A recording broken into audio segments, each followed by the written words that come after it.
Satu persatu pemain PSM Makassar pamit meninggalkan tim. Bek PSM kelahiran Jakarta Dalen Doke sudah menyampaikan salam perpisahan untuk para penggemar tim Juku Eja.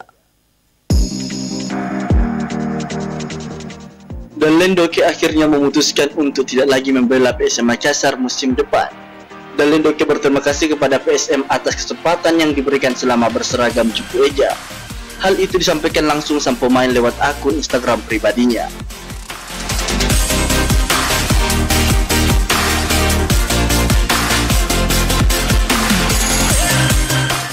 Keputusan Dalen Doke tidak lagi memperkuat PSM musim depan tidak lepas dari kurangnya menit bermain dari pelatih PSM Bernardo Tavares.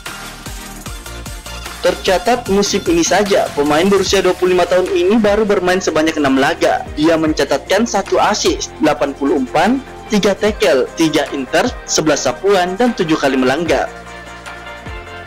Untuk diketahui, Dalen Doke awalnya bergabung dengan PSM pada 2021 dengan status sebagai pemain pinjaman dari Persita Tangerang. Pemain berusia 25 tahun ini baru dipermanenkan manajemen PSM pada Liga 1 musim 2022-2023. Wahyu Saputra, Celebes TV.